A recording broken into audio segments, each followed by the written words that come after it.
This time on Poll Hub, Pundit Palooza. We're turning over the podcast to some of the biggest names in political journalism to find out what they think will happen on Election Day. Will Democrats win back the House? The Senate? Will it be a blue wave, a red wave, or a purple ripple? We have questions, they have answers, so let's get started.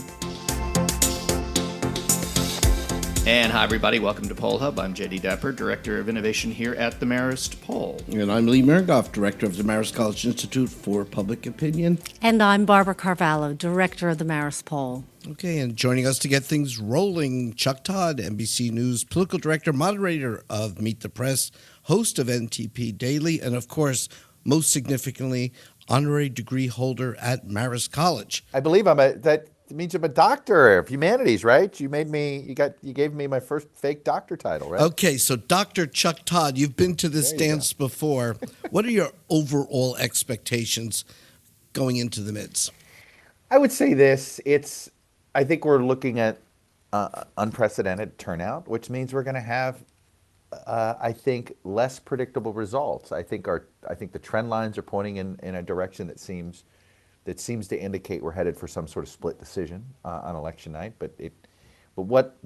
How do you interpret that split decision? You know, if it's 25 House seats for the Democrats and 2 Senate seats for Republicans, that's not a wave. But if it's 45 House seats for Democrats and 1 seat for Republican in the Senate, or even a net zero, yeah, that looks more like a wave, and especially if you look at the governor's races and some other stuff. So, the thing that I think that I'm still sort of struggling with, and I say this in an optimistic way because I enjoy not knowing what's going to happen on Election Day, is this turnout. I mean, we are going to probably have more than 100 million voters. We've never had 100 million voters in a midterm. It could be the highest by percentage of voting age population, the highest turnout we've had since women got the right to vote. And my point is when you have significantly high turnout, the trends will be correct going into Election Day, but weird stuff will still happen. Okay, so it's Tuesday night. What are the top 3 either House or Senate races you'd like to know the results of now, which would give you a good indication of what the night's going to look like? I'll tell you this. I'll give you 2 states. And if you just gave me the results in 2 states, I'd know what happened. I'd want the state of Virginia House races that are in play. There's 4 of them in the state of Virginia. It's an early poll closing, and I think it's going to tell us everything. There's a little something for everybody. There's 1 district, Virginia's 10th, that is smack in the battleground all the time. Dem-leaning seat. You know, one could argue in a generic year it should go Democratic. It has a pure swing seat in Virginia Beach. That's the 2nd congressional district. That is a seat that is up for grabs in any congressional cycle. But then you have Virginia 7, which is outside of Richmond. That's the Dave Bratz seat, formerly Eric Cantor's seat. That's a lean Republican seat that in a good Democratic year can be competitive. And then you have Virginia 5th District, which features it's an open seat. It features a Democratic candidate who's got a familiar name to longtime progressives. Her name's Leslie Coburn. Her husband, Alexander Coburn, longtime columnist at The Nation back in the day. That's a seat that Democrats only win in a wave year. So my point is it's sort of 4 different styles of districts that are in the battleground that Republicans hold. If Democrats win 2, I think it's going to be an interesting night, not a wave. If Democrats win 3 of those 4, it's a wave. We just don't know how big. And if they win all 4, it's a tsunami. And that is one of those where you just gave me that state's result. And then on Senate, give me Missouri Senate. You tell me who. I put it this way. Democrats are not going to have the Senate if somehow they lose Missouri. So that's why I feel like Missouri Senate more than any of the other ones, and especially the margin as well. But Missouri Senate would be the only other race I'd want. Okay, rubber meets the road. Do you have any body counts in terms of what the Senate and House numbers look like for the Marist Sweatshirt Award for the closest? No, I'm not playing that game. But here's what I'll tell you. I put it. There's some different magic numbers here. I have the over. If this were, now that gambling's legal, I can admit this proudly. I'm a degenerate gambler. I'll admit that. I enjoy gambling on sports, particularly football. In football, we have over-unders, on total points a lot of times in football games. So in the House, I have an over-under line. If I were taking bets, I'd set it at 35. And I've been asking other people, do you take the over or the under on that? And what's been interesting is that about a week ago, Most of the smart people I was asking that question to took the under, and this week most people are taking the over. So I think that tells you where at least the sentiment and the direction it looks like the House is going. In the Senate, I give you a magic number of this. It's 54. If Republicans end up with 54 or more Senate seats after Tuesday night, they'll have locked in their majority for 4 years, not just 2 years, because of the battleground in 2020. Democrats realistically have 4 flips and a tough one to hold in Doug Jones in Alabama. But there's 4 Republican incumbents that will be competitive. North Carolina on the map, Iowa, Colorado, and Maine. I can tell you that right now. So Democrats have to limit their Senate losses to 2 or less if they want to keep the Senate in play for 2020. So that is a separate magic number that I would just advise people to watch on election night. Now we'd like to turn to Amy Walter, national editor of the Cook Political Report. Thank you so much for joining us, Amy. So as the votes are coming in on election night, what are we going to be talking about? Hopefully, not only will the votes be coming in, but the votes will be coming in a timely fashion and be counted in a timely fashion, which I know is asking too much. But here is what could be really fascinating to watch, right? Florida and Indiana. These are 2 Senate battlegrounds. They could go in 2 different directions. They could go in the same direction. If they go in 2 different directions, where, let's say, Democrats hold on to the race in Florida, a state that the president carried narrowly in 2016, but Republicans knock off Joe Donnelly in Indiana, in a state that Trump carried big in 2016, then it says to us that, it looks like the Senate is going to be moving in a different direction than the House, especially if at the same time what I'm watching for on the House side is what's happening in those congressional districts in Florida. We got a lot there, including a number that have popped up in the last couple of weeks, open seats that have become much more worrisome for Republicans. These are Republican-held open seats. I'm also looking at battleground suburban House districts because, again, this is where the battle for the House goes through the suburbs, Virginia, Pennsylvania, and New Jersey. Can tell us a little bit about that. We wake up Wednesday morning. It's now November 7th. And what... We didn't go to sleep. You know that. Yeah, I guess So that let's was. just be I really guess that clear. was rather presumptuous on my part. It really was. I mean, really. But I've been thinking about sleeping for so long. But Isn't that going to feel so nice? for I know. those that will be getting some shut eye, what will the House and Senate look like on November 7th? I think that it's likely that the Senate will continue to be in Republican hands, maybe with a slightly bigger margin, 1, maybe 2 seats. So you think the Republicans will gain seats? Right. And that the House will flip, and it's really just a question of how big that majority will be. Is it closer to 25 or is it closer to 35-40? Here's the thing, Barbara, and this is what I'm grappling with right now. So in all the time that I've been with the Cook Political Report, the following thing has happened, which is the races that we rate as toss-up, the ones that are too close to call going into the election, they never break 50-50. They don't break proportionally. They tend to break overwhelmingly for the side that has that momentum, the side that ends up winning, usually 60-40, sometimes 70-30. If that's the case, then if that holds true this year, then Democrats will pick up close to 40 seats in the House. And best case scenario is that Democrats lose just 1 seat in the Senate, or maybe it stays 51-49, which is there's no change. Republicans still in charge, but they don't make any gains. So that is a scenario if you went with the quote unquote traditional model. What concerns me about counting on that traditional model is the following. The first is in a normal midterm year, the party that's in the White House is usually less motivated to vote than the party out of the White House. We saw this in 2006, 2010, 2014. What gave the the party out of the White House, their significant gains in those years was due in part to the fact that the other side didn't turn out, right? So a lot of folks stayed home who would normally in a presidential year vote for a Republican or vote for a Democrat. And that gave the out party opportunities to pick up seats that, quite frankly, they wouldn't win in a presidential or normal turnout election. This year, we know that at least what we're seeing in polling is that Republicans are more motivated or as motivated to vote as they were in 2010, which was a year when turnout was great for Republicans. They're significantly more motivated than they were in 2006 when they lost seats. Now, Democrats are more motivated, at least according to the Pew polls, than they've ever been, than we've ever seen.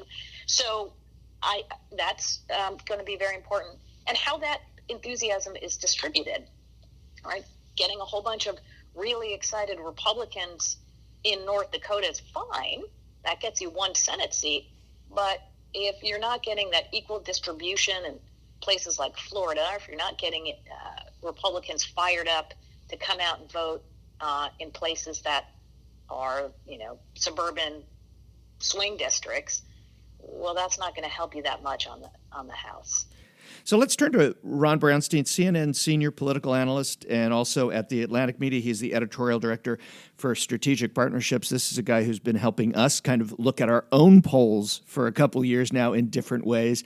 Ron, thanks for coming on. Thanks for having me. So let me ask you a couple questions about the forthcoming election. And we're kind of looking at predictions. I don't want to put you out on a limb here, but, it's interesting. This is a midterm, kind of like one we've never seen before. What are your overall expectations for what's going to happen on election night? There's one prediction I'm pretty confident in, which is that the divisions and the crevices that we see in the country that were intensified in 2016 are going to be reconfirmed and probably deepened. The odds are better than not that Democrats win the House and Republicans hold the Senate. But whichever side ultimately ends up with the majority, I think what we are clearly going to see is metro America, diverse, white-collar, information-age metro America, really all across the country, not only along the coasts, but potentially even in Atlanta and Houston and Dallas, certainly Kansas City. We are going to see, I think, significant movement toward the Democrats. I think it's going to be very hard for a lot of these Republicans who have held on a lot of these suburban areas that have been voting more Democratic at the presidential level. But now I think many of those who have held on, whether it's the suburbs of Philly or New Jersey, Chicago, Denver, Minneapolis, as I said, Kansas City, Tucson, Orange County, a bunch of those seats are going to go Democratic. On the other hand, I think it is likely we are going to see much less movement away from the Republican dominance outside of metro America, in small town and exurban America. I think there will be some dents in the fortress, and they will lose some seats there. And to some extent, how many seats they lose there will determine how big this gets for Democrats. But by and large, I think they're going to come out of this still in a very strong position. And potentially, of course, in the Senate, even expanding their position in these older, whiter, Christian, rural states across the heavily Christian states across the heartland. And so I think the clearest thing that's going to come out of this election the morning after is this very stark picture of a country that is really divided between what America is becoming and what it has been, and each of them essentially aligning more than ever before with one party. What are the top three races that are kind of canaries in the coal mine? If you knew what they were right now, you could confidently say, here's what's going to happen on election night. Wow, that is a great question. First of all, in the Senate, you'd have to kind of pair one of the Rust Belt states with one of the Sun Belt states to see how far this goes. So, I would not be surprised if Democrats won Nevada. I think in a close race, they have shown they can win Nevada. So I would pick Arizona as the state that would measure the upside for Democrats in this election. I think it's more achievable than Texas, but less easy than Nevada. So in some ways, it's on the Senate side. And then conversely, I would probably pick Joe Donnelly in the Rust Belt to see how bad it's going to go. I mean, one of the most promising trends for the Democrats in this election is that they have stabilized their position clearly in the states that tipped the election to Trump across the industrial Midwest. I mean, you have Democratic incumbents who who are almost certainly going to win in Wisconsin, Ohio, Michigan, and Pennsylvania in the Senate. The Democrats have a strong chance at the governorships in all of those states as well as Iowa. But Indiana is tougher. And I think if Joe Donnelly holds on, this has the potential to be and conversely, if Kyrsten Sinema wins in Arizona, Democrats have the opportunity to really hold down their losses in the Senate. Look, in the House, it's a great question. So let me think here for a minute and give you a thoughtful answer. I suppose Pennsylvania 1 would be one that I would be looking at, where you have, not the open seats in the Philadelphia suburbs, but one against a moderate, plausible incumbent who has been endorsed by the AFL, Brian Fitzpatrick, and some gun control groups. If the Republicans also lose that, and maybe Tom MacArthur in New Jersey as another one, if they also lose that, it's probably going to get a little bigger. One step further out would be Dave Bratt in Virginia and the open seat outside Charlotte, where Dan McCready is the Democrat. I think if either of those fall, that's where it kind of gets bigger. So I would go to this. And look, in terms of kind of the long-term trajectory of the parties, you can't beat the Florida and Georgia governor's race, where you have kind of a test of the theory popular on the left that the key for Democrats to recovering against Trump is not so much to reassure Republican-leaning white centrists who are disenchanted with Trump, but it is to mobilize the portions of the electorate that are most hostile to him, young people and minorities. And on the other side, you've got Andrew Gillum in Florida and Stacey Abrams in Georgia who reflect that. And then on the other side, you've got total Trump acolytes in Ron DeSantis and Brian Kemp. So I think those will be very revealing too about the direction of the party. But in terms of where it goes on election night, I think the other ones are probably kind of the boundaries. I'd like to bring in another one of our polling partners, Domenico Montenaro, NPR's lead editor for politics and digital audience. Thanks so much, Domenico, for joining us today. Hey, thanks for having me. So Tuesday night is going to be a big night for all things politics. And when we're kind of looking at how things are going to play out, who do you think is going to have a bigger night, the Democrats or the Republicans? A lot of people are pointing to the possibility of a split decision now, with Democrats having the likelihood of taking back the House and Republicans, either holding serve or picking up some seats in the Senate, which, by the way, has been what was likely to happen, for like a year and a half. So, I think that makes some sense. I do think, though, for Democrats, being +1 in the House is the key. They need to net 23 seats to take back the House, and anything 23 or above they will consider a giant victory no matter what happens in the Senate. And where are you putting your money? I think when you look at the House landscape, I did a whole list of looking at how broad the field is. I was shocked and stunned to see just how many Republican-held seats are in play versus Democratic seats. So, for example, there's 79 or 80 Republican-held seats that Democrats are competing in right now, and only eight Democratic-held seats, and really only 2 or 3 of those is likely to go to the Republicans. So, there's a lot of room for error for Democrats to be able to take back those seats and a House majority.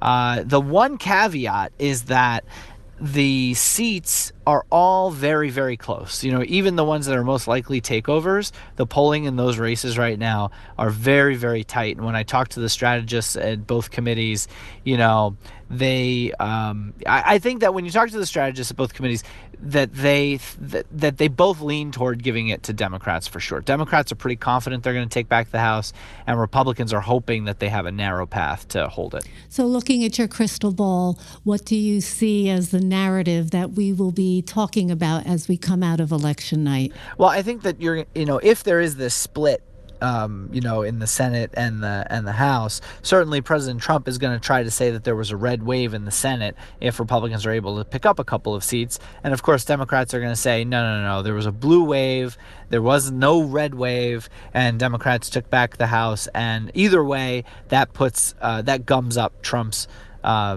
legislative agenda. And I think that does supersede anything. If Democrats are able to take back the House, that completely changes how things operate here in Washington, because Republicans will not be able to just get through whatever they want anymore. If they want to get something substantive done, they're going to have to work with Democrats. They can, otherwise they're going to have a real uphill battle in trying to get anything done, or nothing will get done at all. So I think that all of everything is going to start to look at what's happening there in the House. So I'd like to put you on the spot. Can you give me some numbers for the House? What would you be betting on, and also for the Senate? Yeah, well, when you look at the handicappers right now, I think Cook just moved up their estimate from 20 to 25 seats, or 20 to 30 seats, to something like 30 to 35 seats, which is a much bigger wave. Certainly would give Democrats the House, meaning that Democrats are likely to take back the House in that way. And when you look at all of the numbers, from our polling with the generic ballot, the likely voter model that you guys did for the first time, in this election, moving that generic ballot from 6 to 9 points, that certainly points to Democrats taking back the House. So if you had to bet, that's something you would bet on. But, it really does depend on, whether these people who say that they're going to go and vote actually go and do so. So let's turn to Susan Page. She is the Washington bureau chief of USA Today. Has been covering politics for quite some time. Susan, thanks for joining us. Hey, it's great to be with you. So, big midterm coming up, maybe the biggest ever in our lifetimes. Certainly the early vote and the enthusiasm seems to indicate this is going to be a midterm like no other. So we want to get some ideas of expectations from people who follow these things. What do you think the storyline is going to be Wednesday morning, when we all wake up, or maybe don't wake up because we've been up all night, as to these midterms? I think the story is going to be centered on what the story has been centered on for more than 2 years, and that is Donald Trump. What impact did Donald Trump have? What do the results of the midterms have for his presidency and for his reelection? He's really been at the center of our politics, and he has made himself the center of the midterms, even though he's not on the ballot himself. Yeah, it's amazing. It's the midterms, usually the president wants to kind of run away from it because of what happens. And in this case, he's putting himself front and center. What do you think, or what are you looking at as the top 3 races that you, if you could see them now, would be able to say, I know it's going to happen? The top 3 races, there are any number of races you could choose.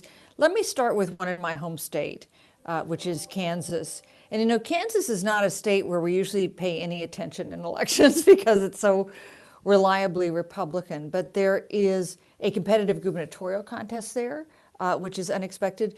2 of the House seats are in competitive races. So I might look at the Kansas governor's race as one of those 3, because if Democrats do well in Kansas, they're going to be having a very good night.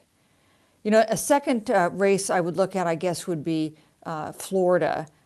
Because Florida is so important in our national politics, and because it also has a couple important races. It has an important Senate race and a gubernatorial race. I might look at the governor's race there. That would be an historic race if Andrew Gillum, the Democrat, wins, African-American man, beating someone, a Republican candidate who is Mr. DeSantis, who is very Trump-like. That would be a crucial contest. And then maybe we should go to a different part of the country. Let me stick with governors, because I do think governors are an undercovered story in this midterm. We've paid a lot of attention to the House and Senate. In some ways, the governor's elections are also going to have big consequences for the country. So we go maybe to one of the governor's races in the Rust Belt, in those states that went for Donald Trump unexpectedly, states that now have Republican governors, but we see very competitive contests there. Maybe Scott Walker in Wisconsin. He's been a real survivor. He himself ran for president, you may remember, although not for a very long time. If he is defeated in Wisconsin, that is a sign that that region that was so important in 2016 there just may be some hope there for Democrats. All right, so I'll put you on the spot. What's your guess on the House and what happens in the Senate? Number on the House, and does the Senate flip or is it staying Republican? Well, I think it is difficult and dangerous to make predictions like that, especially with numbers. I would say if the election were today, Democrats likely would carry the House, and probably with a not flip just 23 seats, but more than that, flip 30 or 40 seats. But of course, the election is not today. And in the Senate, that is very difficult map for Democrats. I think the safe bet is that Republicans hold the Senate. But our politics have been both so volatile and also so given to quick changes. Our news cycle is now so fast. News travels so fast. We had in October, we had 5 or 6 October surprises that I think it is probably smart not to get yourself pinned down too tightly on predictions. Yeah, we're going to need to coin November surprises at the rate we're going, maybe one a day until Election Day. And now we're joined by Steve Shepard, editor and reporter for Politico. How are you doing today, Steve? Thanks for having me. I'm doing well. We first connected with you when you were editor-in-chief at the National Journal's Hotline. So you've covered a number of these dramatic midterm elections. What are you expecting on election night on Tuesday? Well, I think that we're here at Politico. We're going to be most closely watching the battle for the House of Representatives. That has been from the beginning of this cycle the chamber that's had the most interest. It's the one that we think is most in play as far as the prospect that it could flip parties.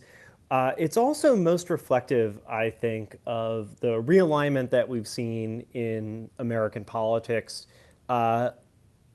particularly in the Trump era, but it does go back farther than that. And I know you guys have talked with Ron Brownstein before, and you mentioned my time at Hotline, where I had an office next to his, so I'm sort of influenced by his thinking. But when you look at a number of these districts that are on the prime target list on Tuesday night, we're talking about all these suburban seats that Republicans have held very easily for a long time that are now under threat because a lot of the Republican-leaning voters there, most of them, they're white and college educated, have been repelled by President Trump. And so that realignment is really, I think, going to be on display.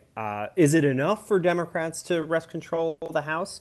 And if so, by what kind of margin? I think that all remains to be seen. But that's one of the reasons why I'm going to be focusing on a number of those suburban, highly more educated, suburban Republican-held congressional districts that Democrats are targeting this year. Are there a couple that you're specifically looking at that you could share with our listeners that they may want to pay attention to early in the evening? Sure. Right here in our backyard is the 10th district in Virginia. Obviously, I'm in Arlington. It's about a 6 or 7 mile drive to the border of the 10th district, where Barbara Comstock, the incumbent Republican, is trailing, according to the polls, in her reelection bid against State Senator Jennifer Wexton, the Democratic nominee. The better test, and the one that I'll probably be watching most closely, assuming Virginia 10 goes to form. Virginia, the polls close at 7 o'clock, so it's a nice early poll closing for us here on the East Coast, is probably Virginia 7. That's incumbent Republican Dave Bratt running against a former CIA agent, Abigail Spanberger, someone who has an interesting profile for a suburban district outside Richmond. You'll recall Dave Bratt is the Republican who unseated then House Majority Leader Eric Cantor in a 2014 primary. He was a member of the Freedom Caucus, a more conservative Republican, a form of republicanism and conservatism that has fallen out of fashion among some more educated suburban Republicans in the Trump era. And that's one of the reasons why Dave Bratt is essentially, the polls show that race very close with he and Abigail Spanberger. That is those two Virginia races close early in the night here, and I think are going to be a good tell for the rest of these suburban districts, whether they're outside Kansas City or outside Denver or outside the Twin Cities in Minnesota, how those might go the rest of the night. And if Democrats are poised to sweep them, that'll be tested in Virginia 7 and Virginia 10 early in the night on Tuesday. So you've now written your wrap up for election night, and I'm going to your article on Wednesday morning. What am I reading? Probably a couple of different things. I am going to be watching very closely. I'm going to be looking very closely at the exit polls, and I know you all have talked on your program about the fact we're going to have two quote-unquote exit polls. One, the Edison Research exit poll that's being conducted for most of the networks. I know you've talked to Joe Lenski about that. That is the more traditional exit poll. Has people interviewing outside polling places all over the country. He's had people interviewing outside early voting centers in Tennessee and Nevada the past couple of weeks. He'll be doing phone calls. And then the AP Fox Votecaster project that they're doing, which is not a traditional exit poll, but is looking to serve that function, interviewing voters.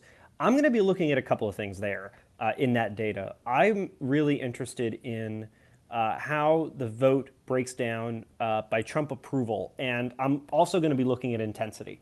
So we have a pretty good idea, and your polls show this, that roughly 4 in 10 voters strongly disapprove of the job President Trump is doing.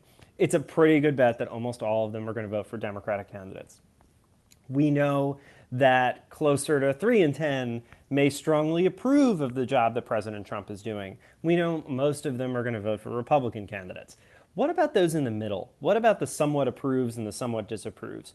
Do some of those somewhat approves who are maybe like some of Trump's policies but are a little uncomfortable with his style, and especially the sharp turn to the right in the closing days of this campaign on immigration and cultural issues, do some of them maybe choose to vote for a Democratic check and balance in their congressional district or in their state Senate race, or even for governor?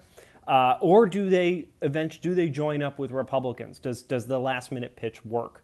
I think the data are going to tell a very interesting story on election night, and that's just, I don't want to spoil the story I'm going to write and have all my competitors, including some of whom you're probably talking to, steal my ideas, but I guess I just did, and that's what I'm going to be looking at on election night, and that's probably what you'll see if you go to Politico.com Wednesday morning. I'll still be awake, but please come. And we want to thank our expert guests for taking time out of their very busy schedule as we get countdown to midterm elections. Yeah, and getting them all on the record. We're going to find out for sure what happens in just a couple days. I'm a little surprised they agreed because, we've got their words, and have you noticed? We haven't put our predictions into this. Have you noticed? We haven't. So why don't we do that? What's your prediction? So we'll go around the table here. Lee, we'll just do one of our questions, which is what's the narrative? What's the storyline Wednesday morning after Election Day? Huge turnout, record gender gap. Democrats take the House, Republicans hold the Senate, but it's very close, and there's 1 or 2 shocking upsets. Maybe Texas? I don't know. Whoa. Ooh, wow, that sounds really exciting. Yeah, what a tease. Well, I agree. What I'm really struggling with here is in the past, as Amy Walter pointed out, in the past we've seen all of these races connected nationally, and so from when we look at the national numbers, we see a strong, Democratic advantage going into Tuesday. But I thought her insights about the fact that this may not be, how we remember things, and it may be a little bit different in terms of those states that are red states. Are you actually going to get to your predictions here? I just get the feeling. I get the feeling you're trying to filibuster this one. Just a little bit. So I think that the Democrats will take the House, but I agree with Lee in the sense that we may see some surprises, but the surprises actually may be on the Republican side and some of those red states just staying red. In the Senate. In the Senate. Okay, and here's my prediction. Donald Trump will still be on the front page and will be tweeting and will be the main story the day after the election all the way to 2020, regardless of what happens. Whether the Democrats win or lose, even if they win the Senate, they won't be the main story. Donald Trump will continue to be the main and only story that the media and all the rest of us seem to focus on nonstop. Okay, but we do numbers here. So the House is going to be Democratic. I think that the Senate, we might find a surprise in the Senate, more than one surprise based on the turnout. Because the early vote and the early vote and the turnout is unprecedented, and so I think that the Senate could be the surprise. I don't think the House will be a surprise. And governorships, I think there's a bunch of governorships that are going to switch, and Democrats will have a lot more governors' houses, state houses. That's what they're called. Governor's mansions than they do now, and that is that's a bigger long-term story than either the House or the Senate. And the polls will either be wrong or we won't hear anything about it because we never hear the other side. But we'll be back talking about them, so that will do it for this edition of Poll Hub. Poll Hub is a production of the Marist Poll at Marist College in Poughkeepsie, New York.